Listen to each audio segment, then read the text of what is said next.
एक गांव में मोतीलाल नाम का आदमी रहता था। मोतीलाल के पास एक भैंसा था जिसे वह बहुत प्यार करता था। इस पूरे गांव में मेरे भैंसे जितना मजबूत और बलवान किसी का भैंसा नहीं। अजी, आप सुबह से शाम तक सिर्फ भैंसा भैंसा ही करते हो। एक काम करती हूँ, मैं वापस अपने मायके चली जाती हूँ, आप रहना अपने भैंसे के साथ। अरे अरे फूलवती, इतना क्यों गुस्सा होती हो? माना कि जितना मैं अपने भैंसे से प्यार करता हूँ उतना तुमसे नहीं, मगर इसका मतलब ये थोड़े ही है कि तुम मुझे छोड़कर चली जाओगी। फिर से भैंसे की बात। सुनिए जी, मैं चली बाजार, आप बैठे रहिए अपने भैंसे के साथ। फूलवती गुस्सा होकर वहाँ से चली जाती है। अरे अरे, लगता है गुस्सा होकर चली गई। छोड़ो, मैं अपने भैंसे को चारा खिला देता हूँ। हर रोज मोतीलाल अपने साथ अपने भैंसे को भी साबुन लगा लगा कर नहलवाया करता और किसी कीड़े मकोड़े को उसके आसपास भी भटकने नहीं देता। एक रात बरसात शुरू हो जाती है। अरे ये बरसात कहाँ से आ गई? मैं अपने भैंसे को अकेले कैसे छोड़ सकता हूँ? कहीं पानी अंदर न आ जाए। मोतीलाल वहीं पास में अपनी खटिया लगा लेता है। अजी चलिए ना, अब क्या पूरी रात यहाँ अपने भैंसे के साथ बिताने की सोची है आपने? हाँ फूलवती, तुम सही कहती हो। तुम जाओ और आराम से सो जाओ। आज मैं यहीं रहकर इसकी रखवाली करूंगा। लगता है ये भैंसा मुझे इस घर में नहीं रहने देगा। अब बस करो जी, आपका भैंसा इतना मोटा तगड़ा है, खुद को संभाल सकता है। फूलवती, मेरे भैंसे के बारे में एक गलत लफ्ज नहीं सुनूंगा मैं। तुम जाओ यहाँ से, मैं इसके साथ ही रहूंगा। ठीक है जी, जाओ, जो करना है करो। अगली सुबह वापस मोतीलाल अपने भैंसे की साफ सफाई में लग जाता है। गांव में सभी लोग मोतीलाल का बहुत मजाक उड़ाते थे। बेचारा मोतीलाल सुबह से शाम तक अपने भैंसे के पीछे दौड़ता रहता है।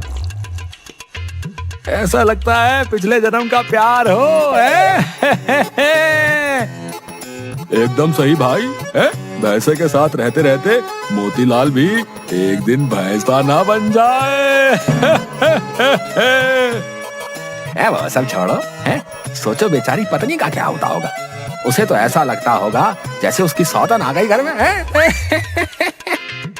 अरे भाई, ये तो भैंसा है, भैंसिया रहती तब लगता सौतन आ गई। थोड़े से बच गया मोतीलाल। हाँ। सभी बहुत जोर जोर से हंसते हैं और मोतीलाल का मजाक उड़ाते हैं। आज इसे गांव में घुमा देता हूँ, बहुत दिनों से बाहर घूम नहीं पाया। मोतीलाल अपने भैंसे को साथ लेकर गांव में घूमने निकलता है। अरे मोतीलाल, फिर से आ गए अपने भैंसे के साथ है? क्यों भाई, तुझे किस बात पे इतनी हंसी आ रही है?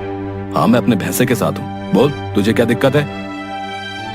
अरे भाई, तो रहो ना, मुझे क्या है, मैं तो बस ऐसे ही बोल रहा था। हाँ तो जाओ और अपना काम करो। शायद वही कर रहा। अच्छा, गुस्सा मत हो, मैं जा रहा हूँ। ओके। गांव में किसी के पास कोई काम नहीं बच गया है। जिसे देखो बगुले की तरह नजर गड़ाए बैठा है मेरे भैंसे पर। मोतीलाल घर वापस आता है। अजी सुनिए, छोड़िए अपने भैंसे को और मेरी बात सुनिए। हाँ बोलो, क्या बात है? जानते हो चंद्रमुखी चाची के बारे में? नहीं, क्या हुआ उन्हें? बिस्तर पकड़ लिया है उन्होंने, लगता है अंतिम दिनों में है। आप जाइए और जाकर मिलकर आइए, वरना सभी क्या बोलेंगे। क्या? मगर मैं चला जाऊंगा तो मेरे भैंसे का ख्याल कौन रखेगा? बताओ तो जरा। हे ईश्वर, जरा सद्बुद्धि दो इन्हें। चाची बीमार पड़ी है, एक बार मिलकर आने की जगह इस भैंसे के बारे में सोच रहे हैं। फूलवती, कई बार कह दिया है मैंने, मेरे भैंसे पर अपनी खुन्नस ना निकाला करो। मैं उसे भी अपने साथ लेकर जाऊंगा। वाह जी वाह, हाथी जितना मोटा तगड़ा भैंसा लेकर चाची जी से मिलने जाएंगे? अरे इसे छोड़ दीजिए यहीं कुछ दिन, मैं देखभाल कर लूंगी। आपसे शादी की है तो इसे भी झेलना ही पड़ेगा। नहीं नहीं फूलवती, तुम पर भरोसा नहीं है, मैं इसे अपने साथ लेकर ही जाऊंगा। अरे आप बात क्यों नहीं समझते? मैं हूँ ना, मैं रख लूंगी इसका ख्याल। आप बस चिंता मुक्त होकर जाइए। दिल पर पत्थर रखकर मोतीलाल यह बात मान जाता है और अगले ही दिन चाची जी से मिलने निकल पड़ता है। अब इस भैंसे का ख्याल भी रखना होगा। फूलवती चारा डालकर चली जाती है, लेकिन भैंसा चारा नहीं खाता। अरे अभी तक इसने चारा नहीं खाया, खा ले चुपचाप, मुझे परेशान मत कर। कई घंटे बीत जाते हैं मगर भैंसा चारा नहीं खाता। अच्छा याद आया, इसे तो हाथ से खिलाना पड़ता है। चलो ये भी कर दूं। फूलवती हाथ से भैंसे को खाना खिलाती है। भैंसे का ख्याल रख रख कर फूलवती परेशान हो जाती है। इतना ध्यान तो मैं खुद का भी नहीं रखती जितना इस भैंसे का रखना पड़ रहा है। ऐसा लग रहा है जैसे मैंने इसी भैंसे से शादी की है।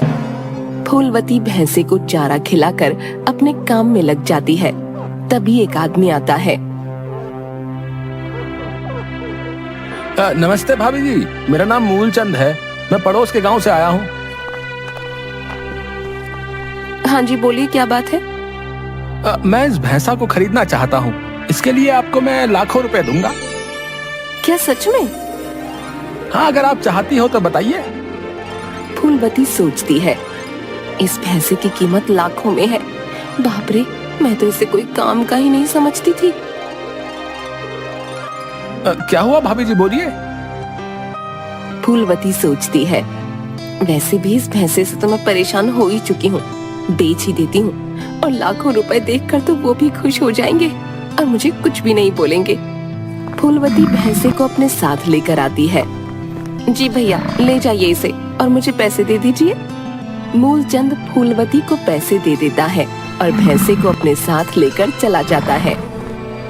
फूलवती बार बार पैसों को गिनती है और बहुत खुश हो जाती है। वाह क्या बात है, इस भैंसे ने तो मुझे अमीर बना दिया। एक हार तो इससे बनवा ही लूंगी। कुछ दिनों बाद मोतीलाल घर वापस आता है।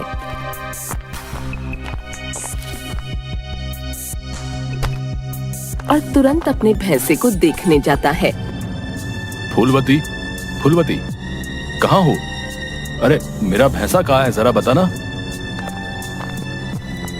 अरे छोड़िए ना, ये देखिए लाखों रुपए मिले हैं। मेरा भैंसा कहाँ है, पहले ये बताओ। कहाँ रहेगा, मूलचंद जी के पास होगा। बेच दिया है मैंने उसे, उसी के बदले लाखों रुपए मिले हैं। ये देखिए ना। मेरे भैंसे को बेच दिया तुमने? ये क्या किया तुमने? तुम्हारी हिम्मत कैसे हुई ऐसा करने की? तुम्हें पता है वो मेरे लिए कितना खास है? अभी के अभी बताओ, कहाँ है मेरा भैंसा? हे भगवान, अभी भी आपको उस भैंसे की पड़ी है। उस भैंसे के बदले आपको लाखों रुपए मिल रहे हैं, फिर भी आप उसके पीछे ही पड़े हैं। जाइए, पड़ोस के गांव में मूलचंद जी के पास है आपका भैंसा। उन्होंने जो पैसे दिए हैं वो मुझे दो। अभी मैं उन्हें वापस देकर आता हूँ और अपना भैंसा लेकर आता हूँ।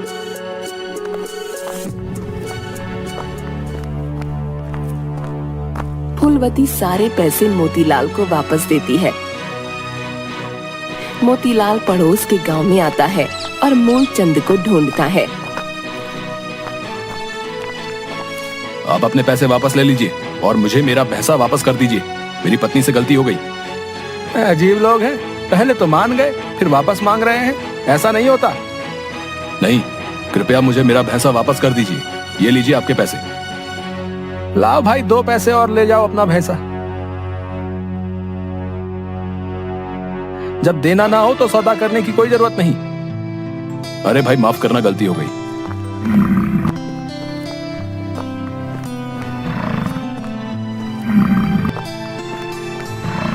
कैसा है तू?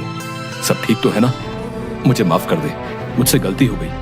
मैं तुझे अकेला छोड़कर चला गया था। आ गया ये फिर से हमारे घर। फूलवती, ऐसी गलती कभी वापस मत करना, वरना मुझसे बुरा कोई नहीं होगा। जाओ जी, रहो इसके साथ ही, मुझे कोई मतलब नहीं आपके भैंसे से। चल, आज मैं तुझे बाहर घुमा कर लाता हूँ। फूलवती सामान लाने बाजार चली जाती है। यहाँ तो बहुत हरी हरी घास है, यहीं से बांध देता हूँ, थोड़ी देर खा लेगा। एक मैदान में मोतीलाल भैंसे को खूंटे से बांध देता है और बैठ जाता है। अचानक उसकी आंख लग जाती है। इधर फूलवती बाजार से सामान खरीद कर आ रही थी। तभी कुछ चोर उसका सामान लेकर भागने लगते हैं। चोर चोर पकड़ो को इन्हें। भैंसा ये देख लेता है और खूंटा तोड़कर उन चोरों के पीछे भागने लगता है। भैंसे के डर से चोर सारा सामान फेंक कर भाग जाते हैं।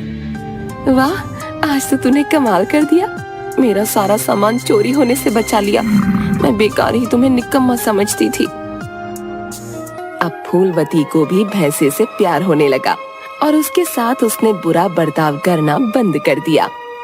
अजी माफ कीजिएगा, मैं तो बहुत मूर्ख थी जो इसे बुरा भला कहती थी। फूलवती की बात सुन मोतीलाल बहुत खुश हो जाता है। गांव में घोषणा होती है कि कुछ ही दिनों में दौड़ प्रतियोगिता होने वाली है। जिसे भाग लेना है वह अपना नाम लिखवा सकता है। दौड़ प्रतियोगिता वाले दिन सभी गांव वाले दौड़ देखने आते हैं। मोतीलाल फूलवती अपने भैंसे के साथ दौड़ देखने आते हैं। वाह, आज तो दौड़ प्रतियोगिता देखकर मजा आ जाएगा।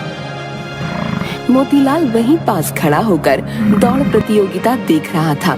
तभी उसे एक बात सूझती है। इंसानों की दौड़ हो सकती है, फिर जानवरों की दौड़ क्यों नहीं? मेरा भैंसा तो बहुत तेज दौड़ता है, गांव के सभी भैंसों को हरा देगा। क्यों ना भैंसों की दौड़ करवाई जाए।